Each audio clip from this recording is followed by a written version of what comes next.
मुझे मेरे एहसास ने मार दिया था। ये क्या बात हुई कि जिंदगी की कोई खुशी मेरे पास नहीं थी। परेशान होकर रह गया था।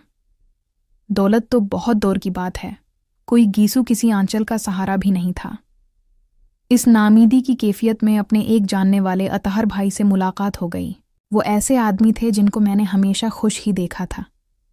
मैंने जब इनसे उनकी हर दम खुशी का राज पूछा तो उन्होंने जवाब दिया, बहुत आसान था मियाँ, एक शोर सुन लो, आसी में राज छिपा हुआ है, चलें सुना दें। मैंने बेदिल्ली से कहा, खुशी की जस्तजू दरअसल गम है, खुशी को छोड़ दे गम भी ना होगा। उन्होंने शार सुना दिया। शार वाकई बहुत अच्छा था और एक फार्मूला बता दिया गया था कि इस पर अमल कर जाओ तो सब ठीक हो जाएगा। उतर भाई, शार तो बहुत अच्छा है। मैंने तारीफ की। मियाँ, फार्मूला भी अच्छा है, तुम अभी से उस पर अमल करो, 1 हफ्ते के बाद आकर बताओ। क्या हुआ? मैं उतर भाई के पास एक खास काम से गया था। इस दिन मेरी जेब में कुछ भी नहीं था। मैंने ये सोचा था कि मैं अतहर साहब से 1000 रुपये ले लूँगा, उसके बाद वहीं से टैक्सी करके रास्ते से खाने पीने की चीज़ें लेकर घर वापस आ जाऊँगा। कम से कम 2 दिनों तक का खर्च चल ही जाएगा। घर में कोई नहीं था, अभी तक शादी नहीं हो सकी थी। अब ये बताओ कि अगर 1000 रुपये मिल जाएं तो तुम खुश हो जाओगे? जाहिर है अतहर भाई, आज से कई काम निकल जाएंगे, तो बस मैं तुम्हें पैसे नहीं दे रहा, तुमको अभी से उस फार्मूले पर अमल करना है। देख लेना तुमने उस शेर को अपने जहन में उतार लिया तो फिर तुम्हें कोई गम भी नहीं होगा। मैं उनसे पैसे लिए बगैर उस शर की सौगात लेकर वापस आ गया। घर आकर मुझे नफीसा का ख्याल आया। मैंने नफीसा नाम की एक लड़की से मोहब्बत की थी जो ये चाहती थी कि मैं उसके बाप से जाकर मिलूं। मैंने उसे एक शेर भी सुनाया था, मेरी हयात की राहों में पीच वख्म है, बहुत मी खूब सोच ले पहले जो मेरे साथ चले। नफीसा के बाप से मुलाकात को मैं अभी तक टाल रहा था, लेकिन अब उनसे मिलना ज़रूरी हो गया था। वो एक ऐली सरकारी ऑफिसर थे, उनके ज़रिए कोई जॉब भी हो सकती। मैंने नफीसा को फ़ोन करके कहा, मेरा ख्याल है कि मैं तुम्हारे अबू से जाकर मिल ही लूँ। हाँ हाँ चले जाओ, उसने कहा। मैंने अबू से बात की हुई है, बस उनको तुम्हारे आने का इंतज़ार है, वो तुम्हारा इंतज़ार ही कर रहे हैं, तुम इनसे जाकर मिल लो। नफीसा के वालिद एक आली सरकारी अहदेदार थे, बहुत धाक थी उनकी। उनके पास जाते हुए झुझकी हो रही थी, लेकिन नफीसा ने मजबूर करके मुझे उनके दफ्तर भेज दिया। उसने अपने अबू से मेरे बारे में बात कर ली थी। मैं दूसरे दिन बेहतरीन ड्रेसिंग करके उनके पास पहुंच गया। वो अपनी पूरी शान के साथ अपने कमरे में ही थे। आओ साहबजादे, आओ, नफीसा ने मुझे तुम्हारे बारे में बता दिया था। जी जनाब, मैं उससे ज़्यादा किया कि सकता था। बैठ जाओ। उन्होंने सामने वाली कुर्सी की तरफ इशारा किया। मैं मुअद्दब होकर सामने बैठ गया। जिंदगी में पहली बार ऐसा इंटरव्यू दे रहा था। तुम खुदा ख्वास्ता मेरी बेटी से इश्क तो नहीं करने लगे हो?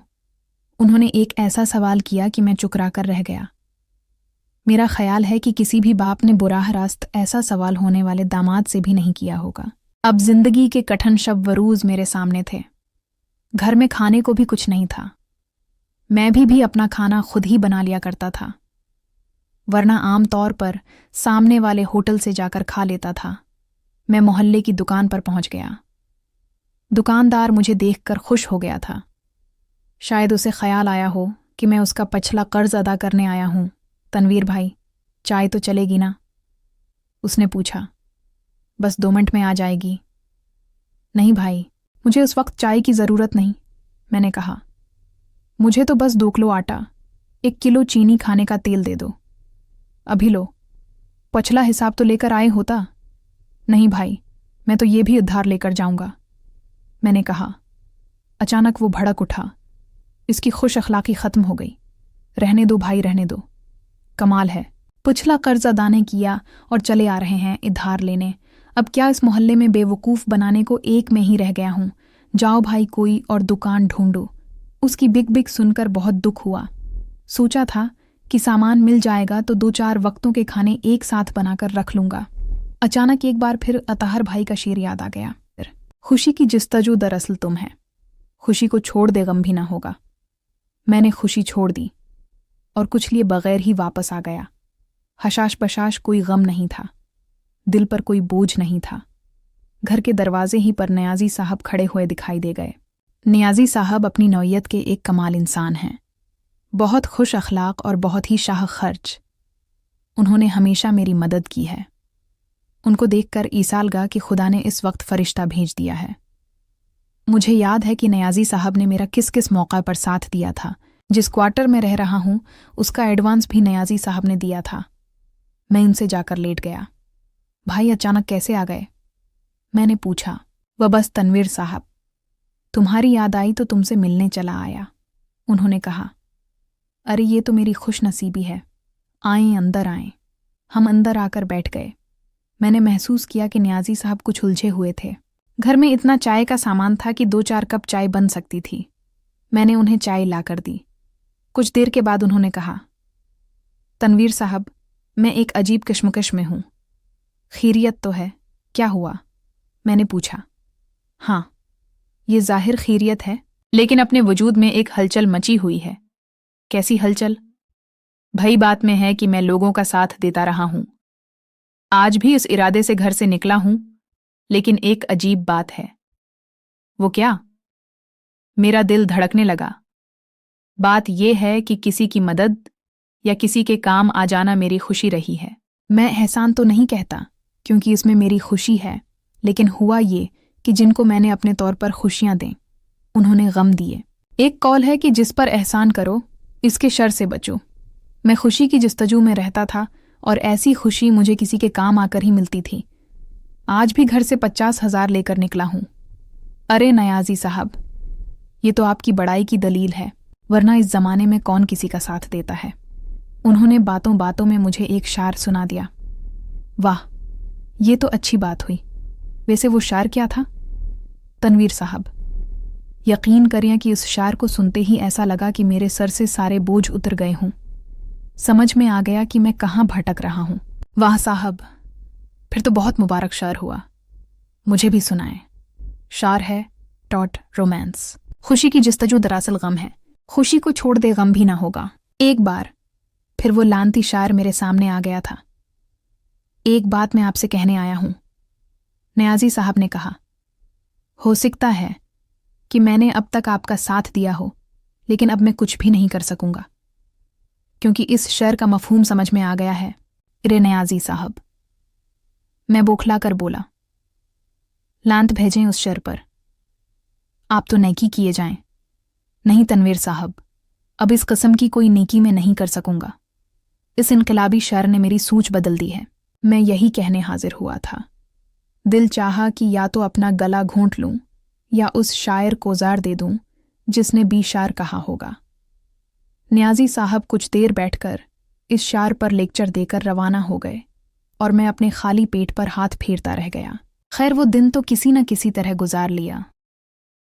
शाम को भूख ने जब बेताब किया तो मैं अपनी खाला के पास चला गया। वो भी उसी शहर में और मेरे घर से कुछ फासले पर रहती थीं।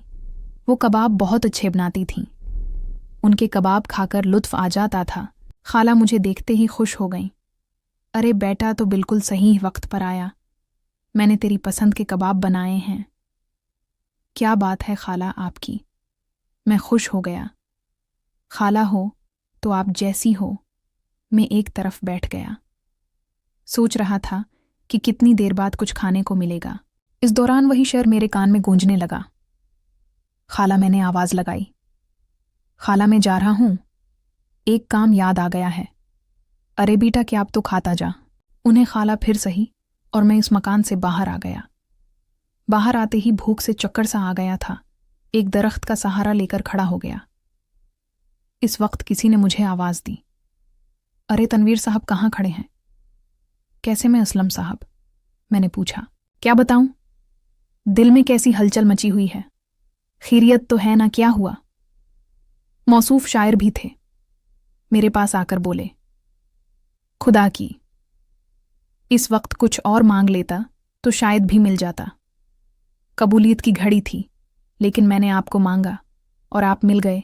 एक बहुत ज़बरदस्त गज़ल रात को कही है, एक मुशायरे में पढ़नी है, लेकिन मेरा ये दस्तूर है कि मुशायरे से पहले मैं अपने किसी दोस्त को सुनाकर दार ले लेता हूँ। ताकि कुछ हो गया हो तो वो इस्लाह कर दे। अरे साहब, मैं उस काबिल कहाँ हूँ, मैं घबरा कर बोला। शारदा, ये क्या बात कर दी? आप जैसा बाजुक और कहाँ लेगा। चलें, सामने वाले होटल में बैठ जाते हैं। आप भी कहेंगे कि किस मुश्किल ज़मीन में गज़ल कही है। चलें। उन्होंने मेरा हाथ थाम लिया। अब मैं जा भी नहीं सकता था। वो मुझे अपने साथ होटल में ले आए। उन्होंने 2 चाय के आर्डर के साथ कुछ बस्कट भी मंगवा लिए। इस वक्त मुझे पेट में कुछ सहारे की शदीद ज़रूरत भी थी। बस्कट सामने आए और उसी वक्त वो कम बख्त शेर याद आ गया। इस वक्त खाली पेट कुछ खाना मेरे लिए बहुत ज़रूरी हो गया था, वरना मैं बेहोश ही हो जाता। लेकिन फिर वही शेर खुशी को छोड़ दे गम भी ना होगा। इस मौके पर भी इस शार ने मेरा पीछा नहीं छोड़ा। लें जनाब, असलम साहब ने बस्कटों की तरफ इशारा किया। आप क्यों यूं ही बैठे हैं? नहीं असलम साहब, इस वक्त कुछ नहीं ले सकूंगा। मेरे पेट में कुछ गड़बड़ है। आओ हो, पेट में गड़बड़ है तो आपको चाय भी नहीं पीनी चाहिए। जी हाँ। मेरी जान निकली जा रही थी। उन्होंने एक लम्हा इंतज़ार के बगैर एक चाय का आर्डर कैंसिल कर दिया और ख़ुद चाय और बस्कट खाने लगे, जबकि मेरा ये हाल था कि मैं गम और खुशी के फ़लसफ़े में फंसा हुआ था। इसके बाद उन्होंने अपनी जेब से कुछ कागजात निकाले और अपनी बेतकी गज़ल सुनाने लगे। एक तो गज़ल बेतकी, फिर इतनी तवील जैसे पूरी उर्दू शायरी लिख कर ले आए हूँ।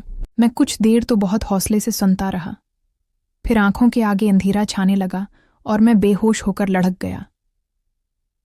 असलम साहब मुझे पुकार रहे थे। कुछ और आवाज़ें भी थीं। मेरे मनह पर पानी के छींटे दिए जा रहे थे, लेकिन मुझे होश नहीं था। न जाने कितनी देर बाद होश आया होगा। मैं एक बस्तर पर लेटा था। नकाहत तो थी, लेकिन इतनी नहीं जितनी पहले महसूस हो रही थी। मेरे बस्तर के आसपास कुछ और बस्तर भी थे, जिन पर मरीज लेटे हुए थे। मुझे होश में देखकर एक मेहरबान सूरत की नरस मेरे पास आ गई। अब कैसी तबीयत है? उसने पूछा। कौन लाया है मुझे? तुम कहीं बेहोश हो गए थे। लोग उठाकर लाए, लोग लाए हैं। कमजोरी की वजह से ये हाल हो गया। डॉक्टर साहब का भी यही ख्याल था। तुम अब ठीक हो तो जा सकते हो, लेकिन किस कमबख्त का दिल था कि वहां से जाए, उसलिए वहीं पड़ा सोचता रहा कि इस तरह कैसे गुजर बसर होगी। अच्छा था कि गांव में ही रहता, अब्बा की बात मान लेता और आंसा से शादी कर लेता। क्या हुआ जो वो मिट्रक पास थी, अभी भी कुछ ना बिगड़ा था। इसलिए अस्पताल से निकलकर सईदा 5 साल बाद घर पहुंचा और अब्बा के कदमों में सिर रख दिया।